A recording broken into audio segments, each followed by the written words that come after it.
ሰላም እንዴት ናችሁ? ፍሬ ህይወት ዮሐንስ ነኝ። በአፍሪካ ቀንድ በተለይም በኢትዮጵያ በኤርትራና በሌሎች ጎረቤት ሀገራት መካከል የሚፈጠሩ ማህበራዊ፣ ኢኮኖሚያዊና ፖለቲካዊ ጉዳዮች ላይ ልዩ ትንታኔን አቀርብላችኋለሁ። ለዩቲዩብ ቻናሌ አዲስ ከሆናችሁ አሁኑኑ የደወል ምልክቷን በመጫን ቻናሌን ሰብስክራይብ አድርጋችሁ ቤተሰብ እንድትሆኑ ጋበዝኳችሁ። ቻናሌን ሰብስክራይብ አድርጋችሁ ቤተሰብ ከሆናችሁ ደግሞ ላይክ እና ሼር በማድረግ ለወዳጅ ዘመዶቻችሁ እንድታጋሩ ጠይቃችኋለሁ። በዛሬ ቆይታችን ላይ በሁለት አበይት ጉዳዮች ላይ ልዩ ትንታኔን አቀርብላችኋለሁ።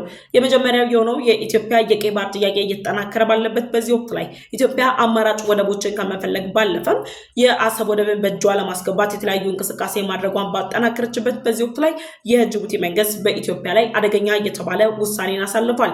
የጅቡቲ መንግስት ያሳለፈው ውሳኔና በኢትዮጵያና በጅቡቲ መንግስት መካከል ያለው የሁለትዮሽ ግንኙነት ላይ የሚፈጥረውን አደጋ እንዲሁም ደግሞ ጅቡቲ ያሳለፈችው ውሳኔን ተከትሎ የኢትዮጵያ የገቢ ወጪ ንግድ እንቅስቃሴ ላይ የሚያደርገውን ተጽዕኖና በአጠቃላይ ጅቡቲ ያሳረፈችው አደገኛ ውሳኔ ምን እንደሆነና ይህ ውሳኔ ደግሞ በምን መልኩ ሊታረም ይችላል ወይም ደግሞ ኢትዮጵያ ይህንን ውሳኔ መነሻ በማድረግ የምትሰጠውን ያጸፋ ምላሽ በተመለከተ ልዩ ትንታኔን ይዤላችሁ ቀርቤያለሁ። ሁለተኛው አጀንዳችን የተባበሩት መንግስታት ድርጅት የኤርትራው ፕሬዝዳንት ኢሳያስ አፈወርቂን ያስደነገጠ መረጃ ይፋ አድርጓል። ከመረጃው ይፋ መሆን በተጨማሪም ደግሞ የኤርትራ መንግስት አፋጣኝ የሆነ እርምጃን እንዲወስድም ጭምር ተጠይቋል። የኤርትራ መንግስት በመላው ሀገሪቱ ላይ እያደረገላቸው የሚገኙ አምባገነናዊ እንቅስቃሴዎችን ተጨምሮ እንዲሁም ደግሞ የሰብአዊና የዲሞክራሲያዊ መብት ጥሰቶችን በማካተት ጭምር የተባበሩት መንግስታት ድርጅት ለኤርትራ መንግስት ተጨማሪ እድልን ሰጥቷል። የኤርትራው ፕሬዝዳንት ኢሳያስ አፈወርቂን ያስደነገጠው የተባበሩት መንግስታት ድርጅት ይፋ ያወጣው መረጃና በኤርትራ አሁን ላይ ያሉ እንቅስቃሴዎችን በተመለከተ ዝርዝር መረጃን ይዤላችሁ ቀርቤያለሁ። በሁለቱ አንኳር ጉዳዮች ላይ ሰፋ ያለ ሐሳብን አቀርብላችኋለሁ። ለዩቲዩብ ቻናሌ አዲስ ከሆናችሁ የደወል ምልክቷን ተጭናችሁ ቻናሌን ሰብስክራይብ እንድታደርጉ ጋብዛችኋለሁ። ቻናሌን ሰብስክራይብ ካደረጋችሁ ደግሞ ላይክ እና ሼር በማድረግ ለወዳጅ ለዘመዶቻችሁ መረጃው እንዲደርስ እንድጋብዙልኝ ጠየኳችሁ። ወደ ቀዳሚው መረጃችን ተሻገርን። የመጀመሪያው አጀንዳችን የሆነው የጅቡቲ መንግስት በኢትዮጵያ የገቢ ወጪ ንግድ እንቅስቃሴ ላይ አደገኛ የተባለን ውሳኔ አሳልፏል። የጅቡቲ መንግስት ባሳለፈው ውሳኔ የኢትዮጵያ መልቲሞዳል ትራንስፖርት ኦፕሬተርስ በጅቡቲ ወይም ደግሞ በጅቡቲ ግዛት ውስጥ እንዳይሰራ መከልከሉን ይፋ አድርጓል። ይህንን ውሳኔ ጅቡቲ ለምን ወሰነች? ከዚህ ውሳኔ በስተጀርባ እነማን ይገኛሉ? ኢትዮጵያ በዚህ ውሳኔ የምትጎዳው ጉዳት ምንድን ነው የሚለውንም በትንታኔ ይዤላችሁ ቀርቤያለሁ። በኢትዮጵያና በጅቡቲ መካከል ያለው ኢትዮጵያ ከቀይ ባህር ከራቀችበት ጊዜ ጀምሮ የጅቡቲ ወደቦችን በመጠቀም የገቢ ወጪ ንግድ እንቅስቃሴዋን እያደረገች ቆይታለች። ከዓመታት በፊት ኢትዮጵያ የቀይ ባህር ጥያቄን ባነሳችበት ወቅት ላይና ከራስ ገዟ ሶማሌላንድ ጋር የበርበራ ወደብን ለመጠቀም ስምምነት ላይ መድረሷን ተከትሎ ኢትዮጵያ በጅቡቲ ወደቦች ላይ የተመሰረተው የገቢ ወጪ ንግድ እንቅስቃሴዋ እንቅፋት እንዲገጥመውና የኢትዮጵያን ኢኮኖሚ ለማዳከም ከዛም በተጨማሪ ደግሞ የጅቡቲ ወደቦችን በመጠቀም ኢትዮጵያ ወደ ሀገር ውስጥ የምታስገባቸው የጦር መሳሪያ እንቅስቃሴዎች እንዳይኖሩ ጭምር በማለም የግብጽ መንግስት በተደጋጋሚ ጅቡቲ በኢትዮጵያ ላይ ወደቦቿን እንድትዘጋ ጭምር የተለያዩ ግብዣዎችን ሲያቀርብም ቆይቷል። ከዚህም በተጨማሪ የጅቡቲ መንግስት ኢትዮጵያን ከወደቦቹ ከማራቆም በተጨማሪ በጅቡቲና በኢትዮጵያ መካከል ያለውን የሁለትዮሽ ግንኙነት ለማደፍረስ የግብጽ መንግስት የጅቡቲ ወደቦች ላይ አዲስ ልማት ለማድረግ እንዲሁም ደግሞ 10 ሄክታር የሊዝ መሬትን በቁጥጥር ስር በማድረግ የጅቡቲን የገቢ ወጪ ንግድ እንቅስቃሴ ማድረጊያ ወደቦች ላይ የልማት እንቅስቃሴ ያደርጋሉ በሚል ሰበብ የጅቡቲ መንግስትን እየዘወረ የኢትዮጵያን የገቢ ወጪ ንግድ እንቅስቃሴን በተዘዋዋሪ መንገድ ለመቆጣጠር ከፍተኛ ፍላጎትን በማቋቋም ጭምር ከጅቡቲ ጋር ከስምምነት ላይ ደርሰው የመጨረሻ የመግባቢያ ፊርማን ሊፈራረሙ ቀጠሮ በያዙበት ወቅት ላይ የኢትዮጵያ የደህንነት ጉዳዮች ኃላፊ የሆኑት አቶ ሬድዋን ሁሴን ጅቡቲ ድረስ በመሄድ ከጅቡቲ የደህንነት ጉዳይ ኃላፊዎች ጋር በጋራ በመክረር በኢትዮጵያና በጅቡቲ መካከል ያለውን የሁለትዮሽ ግንኙነት ለማጠናከር የሚያስችሉ ስምምነቶች ላይ መድረሳቸው ከሳምንት ወይም ደግሞ 15 ቀን ባልሞላ ጊዜ ውስጥ የታዩ ክስተቶች ናቸው። ታዲያ እነዚህ ሁሉ እንቅስቃሴዎች ባሉበት በዚህ ወቅት ላይ የጅቡቲ መንግስት ኢትዮጵያ ለወጪ ገቢ ንግድ እንቅስቃሴዋ መሰረት አድርጋ የምትጠቀመውን የመልቲሞዳል ትራንስፖርት የኦፕሬተርን በጅቡቲ ግዛት ውስጥ እንዳትጠቀም ወይም ደግሞ ኢትዮጵያ የገቢ ወጪ ንግድ እንቅስቃሴዋን ለማቀላጠፍና ጊዜዋን በመቆጠብ ቀለል ያለ ወጪ በማውጣት ከዓለም ማህበረሰብ ጋር ለመገናኘት የምታደርገውን ጥረት እንዳታሳካ የሚያስችል ውሳኔ ማሳለፉ ብዙዎችንም እያነጋገረም ይገኛል። የጅቡቲ መንግስት አሁን ላይ ባሳለፈው ውሳኔ አማካኝነት የኢትዮጵያ መልቲሞዳል ትራንስፖርት ኦፕሬተርስ የምንላቸው በጅቡቲ ግዛት ላይ ወይም ደግሞ በጅቡቲ ወደቦች የጅቡቲ የመንግስት ተቋማት ላይ ጭምር ምንም አይነት እንቅስቃሴ እንዳይኖራቸው ጅቡቲ ማገዷን ተከትሎ ለረጅም ዓመታት በሁለትዮሽ ግንኙነት የተጠናከረው የኢትዮጵያና የጅቡቲ የንግድ ግንኙነት እንዲቀዛቀዝ ብቻ ሳይሆን አደጋ ላይ እንዲወድቅም ያደርገዋል። ምንም እንኳን የጅቡቲ መንግስት የኢኮኖሚ መሰረቱ በኢትዮጵያ የወደብ እንቅስቃሴ ላይ የተደገፈ ቢሆንም የጅቡቲ መንግስት ግን በግብጽ በኤርትራ እንዲሁም ደግሞ በሌሎች ሀገራት ጭምር በሚጋለበው የፖለቲካ ነበልባል ውስጥ ራሱን በመክተቱ ጭምር ኢትዮጵያ ላይ የሚያሳልፋቸው ውሳኔ ዳግም ሊያጤነው ወይም ደግሞ ሊያየው የሚገባው ጉዳይ መሆኑንም የተለያዩ አስተያየት ሰጪዎች ይገልጻሉ። የኢትዮጵያ መልቲሞዳል ትራንስፖርት የኢትዮጵያ የጅቡቲ ባቡር መስመርና የወደብ ሎጂስቲክ ጉዳዮች ላይ የሚያጠነጥን ሲሆን በእነዚህ ሁለት ተቋማት ውስጥ ባሉ ስርዓቶች ወይም ደግሞ መስመሮች ላይ የሚያጠነጥን ነው። ታዲያ ጅቡቲ ይህንን ውሳኔ ስታሳልፍ የኢትዮጵያን የገቢ ወጪ እንቅስቃሴ ቀናት እንዲፈጅ ከማድረግ በተጨማሪ ኢትዮጵያ አሁን ላይ በሀገሪቱ እያመረተቻቸው ያለችውና የኢትዮጵያ ምርታማነት በይፋ ያረጋገጡ ምርቶች ወደ ዓለም ገበያ እንዳይቀርቡ እንዲሁም ደግሞ ኢትዮጵያ ከዓለም አቀፉ ገበያ ላይ ማግኘት ያለባትን በኢምፖርት የምታስገባቸውን ነገሮች ሁሉ ወደ ኢትዮጵያ እንዳይደርሱና የኢትዮጵያን ኢኮኖሚ ለማዳከም ያለመ እንደሆነም የተለያዩ የኢኮኖሚ ባለሙያዎች ጭምር ይገልጻሉ። በኢትዮጵያና በጅቡቲ መካከል ያለው ግንኙነት መቀዛቀዝ ለራሷ የሚጎዳት ጅቡቲ አሁን ላይ የወሰነችው በኢትዮጵያ የመልቲሞዳል የትራንስፖርት ኦፕሬሽን ላይ የወሰነችው ውሳኔ ኢትዮጵያን ከመጉዳት ባለፈ በዋናነት ሊጎዳ የሚችለው የጅቡቲን ኢኮኖሚ መሆኑን ካለመረዳት የመነጨ እንደሆነም የተለያዩ አስተያየት ሰጪዎች ይገልጻሉ።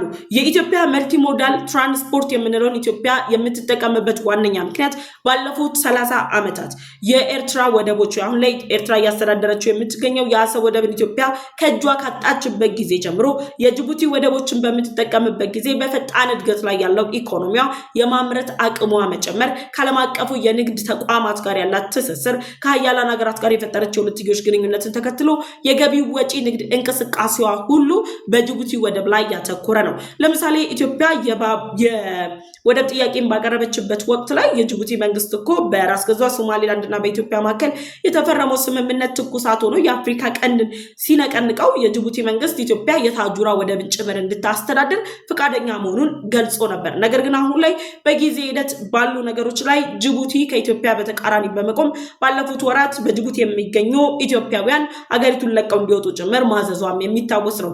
ታዲያ ጅቡቲ አንዴ ገባ አንዴ ወጣ በሚለው አካሄዷ ጭምር የኢትዮጵያን ኢኮኖሚ ለማዳከም ፍላጎት ካላቸው ከነ ኤርትራ ከነ ግብጽ ጋር በጋራ እየሰራች መሆኗን ለዓለም ያሳወቀችበት ይህ ውሳኔ የኢትዮጵያ መልቲሞዳል ትራንስፖርት ኦፕሬተርስ በጅቡቲ ግዛቶች ውስጥ ምንም አይነት ሚና እንዳይኖራቸውና ሚናቸውን መጫወት የሚችሉት ኢትዮጵያ ውስጥ ብቻ እንደሆነ ውሳኔያቸውን አሳልፏል። ይህ ውሳኔ ታዲያ በኢትዮጵያና በጅቡቲ መካከል ያለውን የሁለትዮሽ ግንኙነት አከርካሪውን የሚመታና በጅቡቲ እቅዷን ለማስፈጸም የምትንቀሳቀሰው ግብጽ ደግሞ በጅቡቲ ላይ ገብታ የራሷን የሆነ እንቅስቃሴ ለማድረግ የሚያስችላትን እድል የሚሰጥ በመሆኑ ኢትዮጵያ በዚህ ጉዳይ ላይ ያጸፋ ምላሽ ልትሰጥ እንደምትችል ጭምር የሚያውቁ ብዙዎች ጅቡቲ አሁን ላይ በገዛ እጇ ኢትዮጵያን አጠንዳለሁ ብላ በዘረጋችው ወጥመድ ላይ ራሷን እንደወደቀችበት ጭምር አስተያየታቸውን እየሰጡም ይገኛሉ። ለምሳሌ የኢትዮጵያ መልቲሞዳል ትራንስፖርት ኦፕሬተር ምንለው ለኢትዮጵያ ምንድን የጠቀማት? ኢትዮጵያ በጅቡቲ ወደቦች በመጠቀም በገቢ ወጪ ንግድ እንቅስቃሴዋ ከምታስገባቸው የተለያዩ ምርቶች በተጨማሪ የጦር መሳሪያዎችን ጀምር በጅቡቲ ወደቦች ላይ ታስገባ ነበር። ይህንንም ደግሞ የጅቡቲ መንግስት በበላይነት ለመቆጣጠር በሚያደርገው ጥረት ግብጽ በጅቡቲ በመሸፈን ኢትዮጵያ የቱንም አይነት የጦር መሳሪያ ጭምር በጅቡቲ ወደቦች በመጠቀም እንዳታስገባ ጭምር ከዓመት በፊት የዛሬ ዓመት አካባቢ ግብጽ በተደጋጋሚ ጅቡቲን ትወተውታት እንደነበረ የተለያዩ ሚዲያ ተቋማት ፖለቲከኞች የሚገልጹ ነበረ። ያንን ያልተቀበለችው ጅቡቲ አሁን ላይ የኢትዮጵያ መልቲሞዳል ትራንስፖርት በጅቡቲ ውስጥ ገብቶ ምንም አይነት ስራ እንዳይሰራ ያሳለፈችው ውሳኔ በሁለቱ ሀገራት መካከል ያለውን የንግድ ግንኙነት ወይም ደግሞ የዲፕሎማሲ ግንኙነት ከማሻከርም በተጨማሪ የኢትዮጵያ መንግስት በጅቡቲ ወደቦች ላይ የሚኖረው መጨናነቅ እንዲሁም ደግሞ ጊዜ መስፋፋት የወደብ አገልግሎቱ ላይ ሊወስድ የሚገባው ጊዜ መጨመር ቀናት መጨመር ጅቡቲ በቀን ኪራይ በሰዓታት ኪራይ እየጨመረች ያለችው ዶላር ወይም ደግሞ ኢትዮጵያ ለጅቡቲ የምትከፍለውን ዶላር ለመቀነስና ኢትዮጵያ ገቢዋንና ወጪዋን ለማመጣጠን በምታደርገው ጥረት ላይ የኢትዮጵያ መልቲሞዳል ትራንስፖርት ኦፕሬተርስን ተግባራዊ አድርጋ ነበር። ይህን ለማድረግ መጨናነቁን ለመቀነስ ምን አደረገች? ኢትዮጵያ ኢዲአር የተባለውን አይነት ሲስተምን በግል የሚተዳደሩ እንደ ኢዲአር ያሉ ተቋማትን ጭምር በማሳተፍ ነው ከጅቡቲ ጋር ያላትን የሁለትዮሽ ግንኙነት ስታደርግ የነበረው። በዚህ ደግሞ በጅቡቲም ሆነ በኢትዮጵያ በኩል የሚገኙ የኢትዮጵያ ምድር ባቡር፣ የጅቡቲ ምድር ባቡርን ጨምሮ ሌሎች የሁለቱም መንግስታዊ የሆኑ ተቋማት ጭምር በዚህ መስመር ውስጥ እንዲያልፉና እነዚህ አገልግሎቶች እንዲፋጠኑ እንዲቀላጠፉ ኢትዮጵያ ጊዜ በሚወስዱ የወደብ ኪራዮች ላይ ከፍተኛ የሆነ ወጪን እንዳታውጣ የሚያስችሉ እንቅስቃሴዎችን ለማድረግ እንዲያስችላት እና ጊዜዋንና ገንዘቧን ለመቆጠብ የመልቲ ሞደል ትራንስፖርት ኦፕሬተሮችን ትጠቀም ነበረ። ከዛም በተጨማሪ በጅቡቲ የባህር ማጓጓዣ አገልግሎት ላይ ውድድርን ለማጎልበት የኢትዮጵያ ምድር ባቡር ኮርፖሬሽን በለው የጅቡቲም ሁሉም አይነት የመንግስት ተቋማት ላይ ውድድርን በማጎልበት እነዚህ ሁለት ሀገራት በውድድር ውስጥ የሚገኝ የጋራ እድገትን ጭምር ለማግኘት የሚያስችሉ እንቅስቃሴዎችን ያደርጉ ነበር።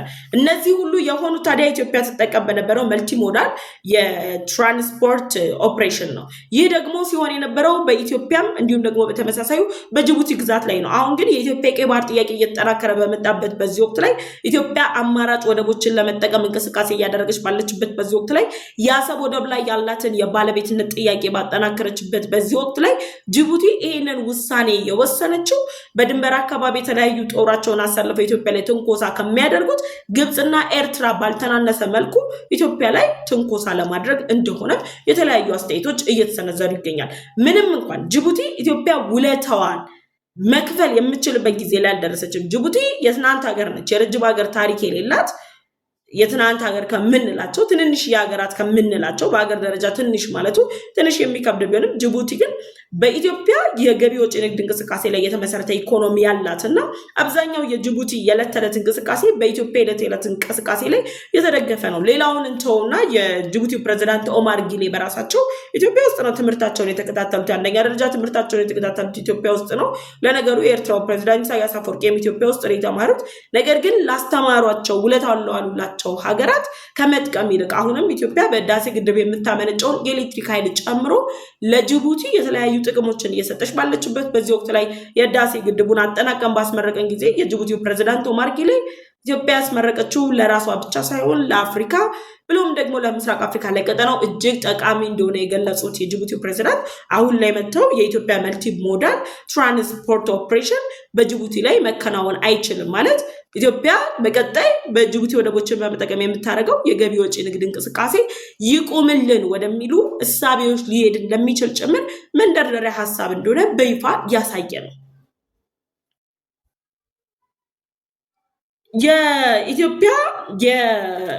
የኢትዮ ጅቡቲ ምድር ባቡር የመልቲሞዳል ትራንስፖርት ኦፕሬሽን ኢዲኬር በመታገዝ የባቡር መንገድን በመጠቀም በኢትዮጵያና በጅቡቲ መካከል ያሉ የንግድ እንቅስቃሴዎች ከ18 ሰዓት እስከ 24 ሰዓት ባለ ጊዜ ውስጥ አንድ ቀን በማይሞላ ጊዜ ውስጥ እንዲፋጠኑና እንዲቀላጠፉ ያደረገው ይህ የመልቲሞዳል ሲስተም ነው። ከዛም በተጨማሪ ደግሞ በኢትዮጵያና በጅቡቲ መካከል ያለው የገቢ ወጪ ንግድ እንቅስቃሴ አሁን ላይ ጅቡቲን እያሰበች ያለችው ኢትዮጵያ ሙሉ ለሙሉ የጅቡቲ ወደቦችን መጠቀም ከማቆሟን በተጨማሪ አሁን ላይ አላቆመችም። በእርግጥ ኢትዮጵያ የአሰብ ወደብ በእጇን ብታስገባ የኢትዮጵያ ኢኮኖሚ አንድ አሰብ ወደብ ብቻ በቃው ተብሎ አሰብ ወደብ በመጠቀም ብቻ የሚደረግ የሚንቀሳቀስ ኢኮኖሚ ሳይሆን ያለው ሌሎች አማራጭ መንገዶችን ጭምር በመጠቀም ኢትዮጵያ ሰፊ የተባለ አማራጮችን ተጠቅማ ከዓለም አቀፉ የንግድ ተቋም ጋር መተሳሰር ከዓለም አቀፍ ሀገራት ጋር ከሌሎች ሀገራት ጋር መተሳሰርን የምትሻበት ወቅት ላይ አሰብ ወደብ ላይ እያነሳች ያለችው ጥያቄ በኤርትራ በኩል የሚነሱ ሀሳቦች፣ በግብጽ በኩል የሚነሱ ሀሳቦች ኢትዮጵያን ከቀይ ባህር ዳርቻ እናስወግዳታለን፣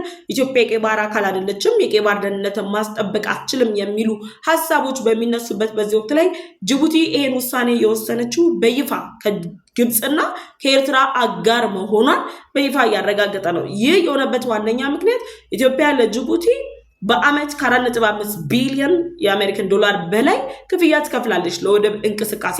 ይህ የሆነበት አንደኛ ኢትዮጵያ ወደብ ስለሌላት፣ ቴን ደግሞ የጅቡቲ ወደቦችን በመጠቀም የመልቲ ሞደል ትራንስፖርት ኦፕሬሽን ሳይጀመር በፊት ይፈጁ የነበሩ ቀናቶች አሉ። አንድ ቀን ላይ ወደብ ላይ አንድ ቀን ላይ ባደረ ቁጥር ገንዘብ ነው እየወለደ የሚሄደው። ጅቡቲ ከዛ ከፍተኛ የሆነ ኢንካምን ጀነሬት ታደርግ ነበር። አሁን ላይ ግን ኢትዮጵያ የወደብ እንቅስቃሴውን እያዘመነች ነው ያለችው። የኢትዮጵያ ሎጂስቲክ አገልግሎት ራሱን እያዘመነ ነው ያለው።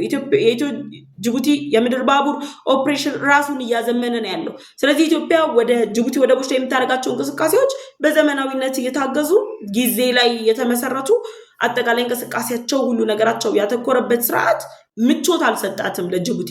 ነገ ኢትዮጵያ ሌሎች አማራጭ ወደቦችን ስታገኝ ደግሞ በጅቡቲ ወደብ ላይ ሙሉ ለሙሉ የተደገፈው የገቢዎች ንግድ እንቅስቃሴው በሌሎች ወደቦች ላይ ይሆንና ሌሎች ወደቦችን ጭምር በመጠቀም በሚደረጉ እንቅስቃሴዎች ላይ ኢትዮጵያ ከጅቡቲ ላይ ፊቷን ታዞርባታለች የሚለው ስጋት ጅቡቲ ሳትፈልግ በግብፅና በኤርትራ ወጥመድ ውስጥ እንድትወድቅ አድርጓታል።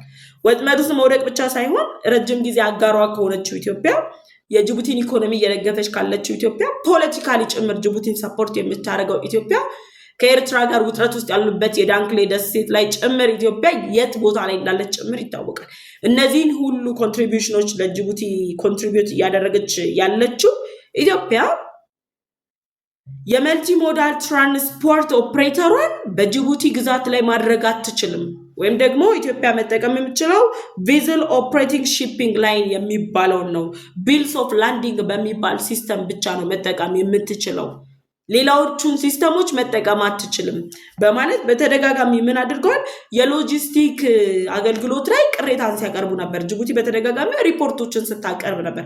እነዚህ ሪፖርቶች ከ2023 ጀምሮ ጅቡቲ በተደጋጋሚ በኢትዮጵያ የወደብ እንቅስቃሴ ላይ ቅሬታዎችን ታቀርባለች። ያን የምታቀርብበት ምክንያት ኢትዮጵያ በጅቡቲ ወደብ ላይ ያላትን ጥገኝነት ለመቀነስ ወይም ደግሞ ለማንሳት በምታደርገው ጥረት ሌሎች አማራጭ ወደቦችን ለመጠቀም እየተንቀሳቀሰች መሆኗን መረዳቷን ተከትሎ ነው።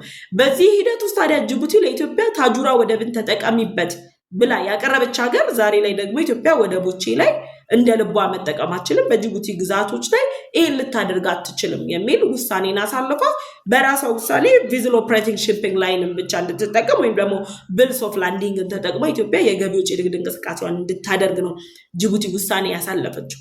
ይህን ውሳኔ ስታሳልፍ ጅቡቲ አብራት ያለችው ኢጅፕት ናት። ኮዝ ኢጅፕት አሁንም በጅቡቲ ላይ ኢንተረስት አላት። የጅቡቲን እድገት አይደለም የፈለገችው። ጅቡቲ ኢንካም ጀነሬት እንድታረግ ሳይሆን የፈለገችው ጅቡቲ ከኢትዮጵያ በተቃራኒ ቆማ የኢትዮጵያ ጠላት ሀገር መሆኗ እንዲሰማት፣ ኢትዮጵያ ለጅቡቲ ጠላት እንደሆነች እንዲሰማት የማድረግ እቅድ ስላላት የጅቡቲ መንግስት በግራና ወደ ቀኝ ሳያያቸው ምን አደረጉ? ባደረጉት እንቅስቃሴ ላይ የኢትዮጵያ ወደቦች ነፃ ዞኖች ላይ እንዳይንቀሳቀሱ፣ የጅቡቲ ነፃ ዞኖች ላይ እንዳይንቀሳቀሱ በማገድ ጭምር ጅቡቲ ለግብፅ ምላሽ ሰጥታለች። ኢትዮጵያ ላይ እርምጃ ወስዳለች። ግን የኢትዮጵያ እርምጃ ምንድን ነው የሚሆነው? ኢትዮጵያ አሁን ላይ የቀይ ባህር ጉዳይን አጀንዳ አድርጋለች። የአሰብ ወደብን ጉዳይ ቀዳሚ አጀንዳ አድርጋለች። ስለዚህ ጅቡቲ ደግሞ ኢትዮጵያን የገቢ ወጪ ንግድ እንቅስቃሴ እየጎዳች የምትሄድ ከሆነ ኢትዮጵያ የህልውናዋ ጉዳይ አደጋ ላይ ነው የሚወድቀው። ስለዚህ የወደብ ጥያቄ በዛሬ ዓመቱ ቶን ከ6 ወር በፊት በነበረው ቶን ሳይሆን አሁን ይበልጥ አቅሙ ጨምሮ ጥንካሬው ጨምሮ ወደብ ለኢትዮጵያ ያስፈልጋታል የሚለው ጥያቄ ይጠናከርና ወደብን ለማግኘት ዓለም አቀፍ ህጎች፣ ዓለም አቀፍ ተቋማት፣ ሌሎች ድረስ በመሄድ ኢትዮጵያ ወደቦችን የምታገኝበት አማራጮችን ታጠናክራለች። ደግሞ ለጅቡቲ ይጎዳታል። ጅቡቲ በኢትዮጵያ ባላት የጅቡቲ ወደቦች ጥገኝነት ላይ ተመክታ የኢትዮጵያን ኢኮኖሚ ጥላለው ብላ በዘረጋችው ወጥመድ ላይ ሳታስበው ራሷ ትወድቃለች። ይህ ማለት ኢትዮጵያ በጅቡቲ ወደቦች ላይ ያላትን ጥገኝነት አንስታ የበርበራ ወደብ፣ የኬንያውን ወደቦች፣ ሌሎች ወደቦችን የምትጠቀም ከሆነ ጅቡቲ ኢንካም ማግኘት አትችልም፣ ኢኮኖሚዋን መደገፍ አትችልም። የኤሌክትሪክ ኃይላችንን መቆጠብ ኦር ደግሞ የኤሌክትሪክ ኃይላችንን ያዝ የምናደርግ ከሆነ ጅቡቲ መተንፈስ ያቅታታል። በኢትዮጵያ መዳፍ ላይ ያለ እስትንፋሷን በግድ ካልታፈንኩ አይነት አካሄድ እየሄደች ያለችው ጅቡቲ ከኢትዮጵያ ምንድን ነው የፈለገችው የሚለውን ቆም ብሎ ማየትም ያስፈልጋል። ከኢትዮጵያ ምንድን ነው የፈለገችው ካልን ወደ ጦርነት የመግባት እቅድ የላትም። ግን ደግሞ ከኢትዮጵያ ጋር ወደ ጦርነት ለመግባት እንቅስቃሴ እያደረጉ ያሉት የግብፅና የኤርትራ አጀንዳ አስፈጻሚ ሆናለች ጅቡቲ። የጅቡቲ ፕሬዝዳንት ኦማር ጊሌ አሁን ላይ ቆም ብለው ማሰብ ያለባቸው የትኛው ሀገር ያዛልቀኛል፣ ከማን ጋር ጠንካራ ግንኙነት ብፈጥር ይሻለኛል፣ የትኛው ነው ለኢኮኖሚ የሚጠቅመው፣ ፖለቲካሊ የትኛው ነው የሚጠቅመኝ፣ in every aspect of diplomacy የትኛው ሀገር ነው የሚጠቅመኝ የሚለውን ቆም ብለው ማሰብ ማየት የሚጠይቅ ጉዳይ ነው። ስለዚህ አሁን ላይ ጅቡቲ በኢትዮጵያ የመልቲ ሞዳል ትራንስፖርት ኦፕሬተር ላይ የወሰነችው ውሳኔ ቆም ብላ ጤና የምታየው ከሆነ ራሷን ሳታስበው በራሷ ወጥመድ ውስጥ ከታለች የሚል ድምዳሜ ላይ ለመድረስ ያስችላል። በዚህ ጉዳይ ላይ ሐሳብ አስተያየታችሁን አስቀምጡልኝ። ወደ ሁለተኛው አጀንዳችን እንሻገር። ሁለተኛው አጀንዳችን የኤርትራው ፕሬዝዳንት ኢሳያስ አፈወርቂ የተለያዩ ዓለም አቀፍ ተቋማት፣ ሀያላን ሀገራት እንዲሁም ደግሞ አህጉር አቀፍ ተቋማት ጭምር በተደጋጋሚ ማስጠንቀቂያን ሲሰጡበት የቆዩት አንድ ጉዳይ ላይ የተባበሩት መንግስታት ድርጅት ሂውማን ራይትስ ኮሚሽን ያልተጠበቀ መረጃን አጋርቷል። ማስጠንቀቂያ አዘል ትዕዛዝም አስተላልፏል። ሂውማን ራይትስ ኮሚሽኑ ያደረገው ምንድነው? ኤርትራ አሁን ላይ ከኢትዮጵያ ጋር ውጥረት ውስጥ መግባቷን ተከትሎ ዓለም አቀፍ ተቋማትና ሀያላን ሀገራት ሙሉ ትኩረታቸውን ኤርትራ ላይ አድርገዋል። ከዚህ ጋር በተያያዘ በኤርትራ ያሉ የመብት ጥሰቶች እየተነሱ ነው ያሉት። ከፍተኛ ቁጥር ያላቸው እስረኞች በኤርትራ እስር ቤት ውስጥ ይገኛሉ። የዲሞክራሲና ሰብአዊ መብት ጥሰቶች አሉ። ሌሎች የአውሮፓ ሀገራት እንደ ስዊድን፣ ኖርዌይ ያሉ ጭምር ለአምባገነን መንግስት እንዴት አድርጋችሁ ነው ድጋፍ የምትደግፉት በማለት በየሀገራቸው የሚገኙ ኤርትራውያን ላይ የኤርትራ ተቋማት ላይ እርምጃ እየወሰዱ ነው ያሉት። ባሳለፍነው ሳምንት የስዊድን መንግስት የኤርትራ ኦርቶዶክስ ተዋሕዶ ቤተክርስቲያን ላይ ወደ 81,500 አሜሪካን ዶላር አካባቢ በአመት ሰፖርት ያደርጋቸው ነበር። ነገር ግን የሚደገፉትን ገንዘብ ለኤርትራ የሚልኩ በመሆናቸው አምባገነናዊ የሆነውን የኤርትራን ስርዓት ትደግፋላችሁ በማለት ለቤተክርስቲያኗ ስዊድን ስትሰጥ የነበረውን ድጋፍ አቋርጣለች። ኖርዌይም በተመሳሳይ ከኤርትራ ወደ ኖርዌይ ስትገቡ የኤርትራ መንግስት የመብት ጥሰቶችን ያደርግባችሁ እንደነበር ገልጻቸዋል። አምባገነናዊ አካሄዶች እንደነበሩ ገልጻቸዋል። አሁን ላይ ደግሞ የኤርትራ መንግስትን በመደገፍ በማህበራዊ ድረገጾች ላይ ጭምር የተለያዩ እንቅስቃሴዎችን እያደረጋችሁ ነው ያላችሁት። ስለዚህ ከኤርትራው ፕሬዝዳንት ኢሳያስ አፈወርቂ የሚዘወረው የኤርትራ መንግስት ጋር ግንኙነት ያላቸው በኖርዌይ የሚገኙ ኤርትራውያን ላይ እርምጃ ወስዳለሁ በማለት የኖርዌይ መንግስት የተለያዩ ኦፕሬሽኖችን በማድረግ ኤርትራውያኑ ላይ እርምጃ እየወሰደ ይገኛል። ታዲያ ይህ ባለበት ሁኔታ ላይ የሂውማን ራይትስ፣ አምነስቲ ኢንተርናሽናል፣ ሌሎች ዓለም አቀፍ ተቋማት በኤርትራ ያለው የሰብአዊ መብት ጥሰትን በሰፊ በሚያወሩበት በዚህ ወቅት ላይ ባሳለፍነው ጊዜ ላይም ደግሞ የወጡ እንደ ፍራንስ 24 ያሉ የሚዲያ ተቋማት ባወጡት ዘገባ የኤርትራ መንግስት አሁን ላይ ከኢትዮጵያ ጋር ባሉበት ውጥረት አማካኝነት ወደ ጦርነት ለመግባት እየተዘጋጀ ነው ያለው። ለዚህ ደግሞ አስገዳጅ የሆኑ ወታደራዊ መልመላዎች አሉ አለ። የተባበሩት መንግስታት ድርጅት በኤርትራ ያለውን አስገዳጅ ወታደራዊ መልመላ ባርነት በሚል ስያሜ ጭምር ገልጾት ሲያወግዘው ነበር በተደጋጋሚ። ዲያን የዩናይትድ ኔሽንስ ሂውማን ራይትስ ኮሚሽን በዲሰምበር 15 ላይ ባወጣው ዘገባ ላይ በኤርትራ አሁን ላይ ባልተለመደ መልኩ የኤርትራው ፕሬዝዳንት ኢሳያስ አፈወርቂ በተለያዩ ምክንያቶች ያለ ፍርድ ቤት ማዘዣ ያለ ምንም አይነት ክስ በእስር ቤት ከ10 እና 18 ዓመት በላይ ያቆያቸው የፖለቲካ እስረኞች፣ የጋዜጠኞች፣ የመብት ተሟጋቾች፣ በኤርትራ መንግስት ፍቃድ የተከለከሉ ሃይማኖት ተቋም ተከታዮች፣ የሃይማኖት መሪዎችን ጭምር መልቀቅ ጀምሯል። ግን አሁን ላይ የተጀመሩ ጅምር ስራዎች የሚበረታቱ ናቸው። ግን ደግሞ የኤርትራ መንግስት እነዚህም ብቻ አይደለም መልቀቅ ያለበት፣ ከፍተኛ ቁጥር ያላቸውን እስረኞችን መልቀቅ አለበት በማለት ደረጃ የተባበሩት መንግስታት ድርጅት ሂውማን ራይትስ ኮሚሽን በኤርትራ መንግስት ላይ መግለጫውን አውጥቷል። የኤርትራው ፕሬዝዳንት ኢሳያስ አፈወርቂ አሁን ላይ ምንድነው እያደረጉ ያሉት? ኢትዮጵያ የቀይ ባህር መግቢያ ቁልፍ ወይም ደግሞ ወደ ቀይ ባህር ለመግባት ጥያቄ ካቀረበችበት ጊዜ ጀምሮ ግዳጃዊ የሆነ ወታደራዊ መልመላዎችን አጠናክረዋል። ለዚህ ደግሞ ማሳያ የሚሆኑት የኤርትራ ናሽናል ቴሌቪዥን ጣቢያዎችን ጨምሮ በመጠቀም ጦርነት እየመጣብን ነው፣ ወረራ እየመጣብን ነው፣ ኢትዮጵያ ልትወረን ነው፣ ጠቅላይ ሚኒስትር ዶክተር አብይ አህመድ ኤርትራን ሊወጉ ነው የሚሉ ሐሰተኛ ፕሮፓጋንዳዎችን ጭምር በማዘጋጀት ከፍተኛ ቁጥር ያላቸው የኤርትራ ወጣቶችን በግዳጅ ወታደራዊ መልመላን አድርገዋል። አሁንም እያደረጉ ነው ያሉት። ደግሞ ከፍተኛ ቁጥር ያላቸው የሃይማኖት መሪዎች ህይወታቸው ጭምር ያለፋሉ በየእስር ቤቱ። በዓለም ላይ ታይቶ በማይታወቅ መልኩ የኤርትራው ፕሬዝዳንት ኢሳያስ አፈወርቂ ላይ ትችት የሰነዘሩ የቀድሞ ባለስልጣናት ጭምር በየእስር ቤቱ ዘብጥ እያወርደው ነው የሚገኙት። ይህን መነሻ አድርጎ ሂውማን ራይትስ ኮሚሽን ምንድነው ያለው? የኤርትራ መንግስት አሁን ላይ የጀመረው መፍታት ጥሩና የሚበረታታ ነው። ነገር ግን ደግሞ በኤርትራ ከሚገኘው ከፍተኛ ቁጥር ያለው እስረኛ አኳኋን ሲታይ ይሄ ጅማሮ እንኳን መባል የማይችል እንደሆነ ገልጿል። ይሄ ለኤርትራው ፕሬዝዳንት ኢሳያስ አፈወርቂ መርዶ ነው። ኮዝ አሁን በፍጥነት ኤርትራ እርምጃ ወስዳ እነዚህን እስረኞች መልቀቅ የማትችል ከሆነ ማዕቀቦች በኤርትራ ዙሪያ እያንዣበቡ ነው የሚገኙት። በሂውማን ራይትስ ጥሰቶች ከሚመጡ ማዕቀቦች በተጨማሪ በሱዳን የእርስ በርስ ጦርነት ላይ ጭምር በይፋ ኤርትራ የጀነራል አልቡራንን ጦር እያስታጠቀች መሆኗን ተከትሎም ማዕቀብ ሊጣልባት ሽርጉዱ ተጀምሯል። አሜሪካ ማዕቀብ ጥላለሁ ብላለች። ግብፅና ኤርትራ ከዚህ ማዕቀብ አይጥሉም። በማዕቀብ ዙሪያ የተከበበችው ኤርትራ አሁን ላይ ከኢትዮጵያ ጋር ግጭት ውስጥ እገባለሁ የሚል ስጋቷን እያንጸባረቀች ባለችበት በዚህ ወቅት ላይ እስረኞችን ከእስር ቤት ልቀቂ፣ የግዳጅ ወታደራዊ ምልመላ ይቅር በሚል ደረጃ የተባበሩት መንግስታት ድርጅት ሁማን ራይት ኮሚሽንስ ለኤርትራ ማስጠንቀቂያ አዘል መልእክት አስተላልፏል። የተባበሩት መንግስታት ድርጅት ሁማን ራይት ኮሚሽን አሁን ላይ ካለው እርምጃ አንጻር መቼ ተነካ የሚባል ነው ያለው። ፍራንስ 24 በአግባቡ ገልጾታል። ኤርትራውያን ከኢትዮጵያ ጋር ግጭት ውስጥ ከገባን በፈጣሪ እርዳታ ነው የምንተርፈው ጭምር ብለዋል። በፈጣሪ እርዳታ መትረፋቸው ብቻ ሳይሆን አስገራሚው ነገር ደግሞ የግዳጅ ወታደራዊ ምልመላ ውስጥ እንዳይገቡ አገር ጥለው እየተሰደዱ ያሉ የኤርትራ ወጣቶች ቁጥራቸው ከጊዜ ወደ ጊዜ እየጨመረ መጥቶ ኢትዮጵያ ውስጥ እጅግ ከፍተኛ የሚባል ቁጥር ያለው ኤርትራዊ ነው ያለው።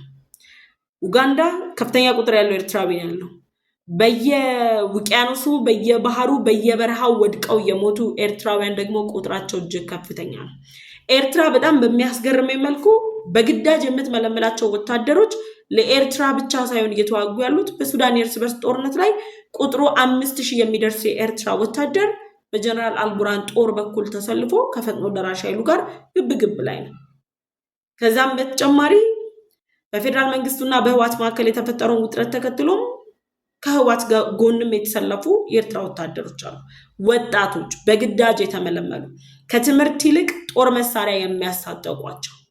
ኤርትራ ይህንን ለረጅም ዓመታት for the past 30 ዓመታት ስትከተል የነበረው የግዳጅ ወታደራዊ ምልመላ ሰርቶ መለወጥ የሚችል እኩዮቹ እየሰሩ እየተለወጡ ያሉ ኢትዮጵያውያን ኤርትራውያን ባሉበት ሁኔታ ላይ የኤርትራ መንግስት የኤርትራ ወጣቶችን በግዳጅ ወታደራዊ መልመላ እያደረገ እርምጃ ሲወስድ at the same time ህዋትም በኤርትራ ያለውን አይነት የኢሳያስ ዶክትሪን አራማጅ ሆነው የትግራይ ወጣትን እንዳይሰራ እንዳይማር የግዳጅ ወታደራዊ መልመላ ለማድረግ ውስጡን እየተንቀሳቀሱ ነው የሚገኙት። የትግራይ ወጣቶች አሁን ላይ እኮ እናንተ ስልጣን ላይ ልትቀመጡ ወጣቶቹ ዊልቸር ላይ አንቀመጥም የሚል መፈክር መስማት ከጀመርን አመታት እየተቆጠሩ ነው ያሉት። የኤርትራን አካሄድ ህዋት በትግራይ ክልል ለመድገም የሚያደርገው እንቅስቃሴ ነው አሁን ላይ ከፌደራል መንግስቱ ጋር ይበልጥ ግጭት ውስጥ እየከተተው ያለው። የፌደራል መንግስቱ ደግሞ የትግራይ ወጣቶች ኢትዮጵያውያን ናቸው፣ ወጣቶች ብቻ አይደሉም። ትግራይ የኢትዮጵያ አንድ አካል ነች፣ ትግራዋይ የኢትዮጵያ አንድ አካል ነው በማለት ጭምር ህዋት እየወሰደ ያለውን እየተከተለ ያለውን የኢሳያስ አፈወርቂን ዶክትሪን እንዳይፈጸም ርብርብ እየተደረገ ያለው። የኤርትራ መንግስት በሂውማን ራይት ኮሚሽን በኩል ከፍተኛ ቁጥር ያላቸው እስረኞች በሀገሪቱ እያደረጉት ያሉት አስገዳጅ ወታደራዊ ምልመላ ጭምር እንዲያቆም ጥሪ ሲቀርብለት ለኤርትራው ፕሬዝዳንት ኢሳያስ አፈወርቂ ብቻ አይደለም ይሄ መርዶ ያስተጋባው። የኤርትራው ፕሬዝዳንት ኢሳያስ አፈወርቂ ይሄንን ምልመላ እያደረገ ያለው ከፍተኛ ቁጥር ያለው ወታደር እያዘጋጀ ያለው ለጀነራል አልቡርሃንም ነው፣ at the same time ደግሞ ለህዋትም ነው።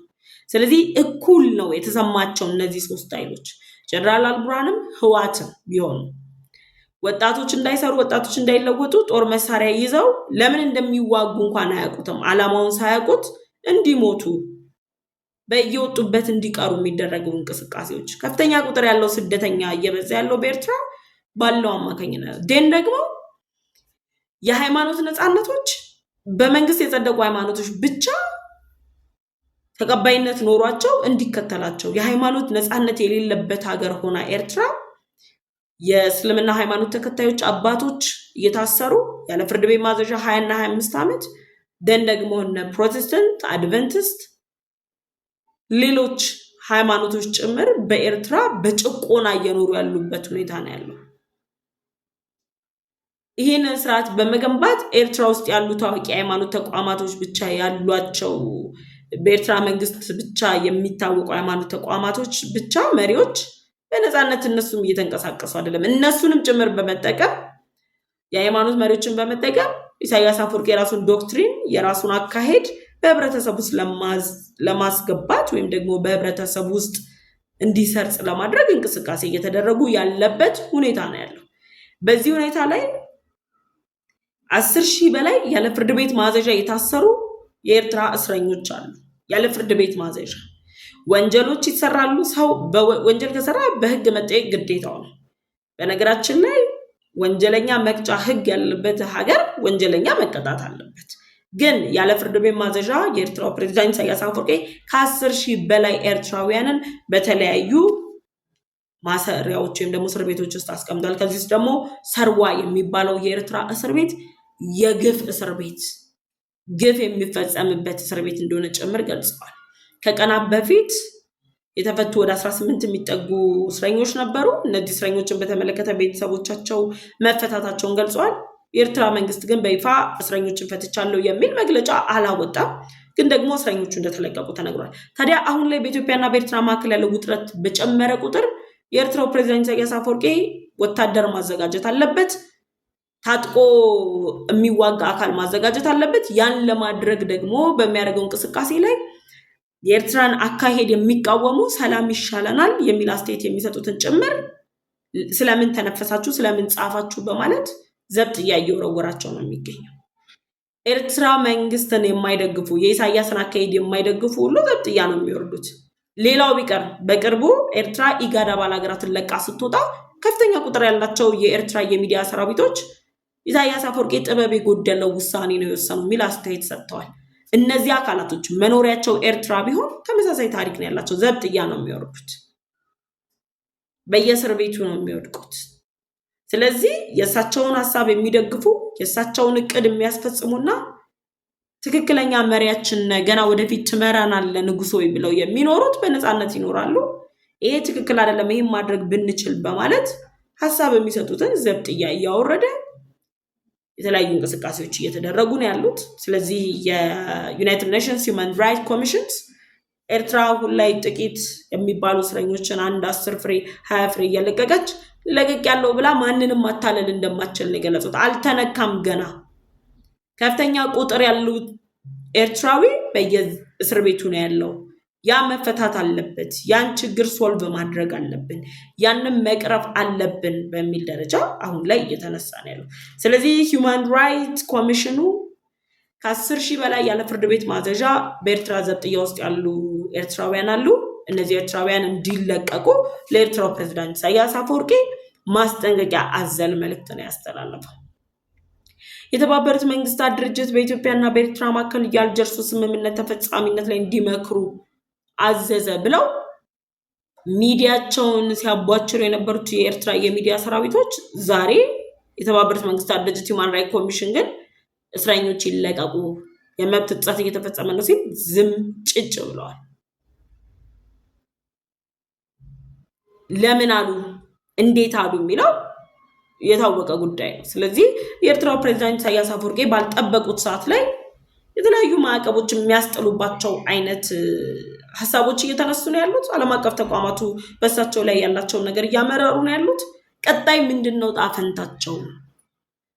ኤርትራውያንስ እስከ መቼ ነው የሚሳቀቁት የሚለው ቆም ብሎ ማየት ያስፈልጋል። በዚህ ጉዳይ ላይ እናንተ ሐሳብ አስተያየታችሁን እንድትሰጡኝ እጠይቃችኋለሁ። እስካሁን አብሬያችሁ ቆይታ ያደረኩት እኔ ፍሬ ህይወት ዮሐንስ ነኝ። ለዩቲዩብ ቻናል አዲስ ከሆናችሁ የደወል ምልክቷን በመጫን ቻናሌን ሰብስክራይብ አድርጋችሁ ቤተሰብ ሁኑ። ቻናሌን ሰብስክራይብ አድርጋችሁ ቤተሰብ ከሆናችሁ ላይክ እና ሼር በማድረግ ለወዳጅ ዘመዶቻችሁ እንድታጋሩ ጋበዝኳችሁ። አብራችሁን ስለቆያችሁ እጅግ አድርጌ አመሰግናለሁ። በቀጣይ በሌሎች መረጃዎች እመለሳለሁ። መልካም ጊዜ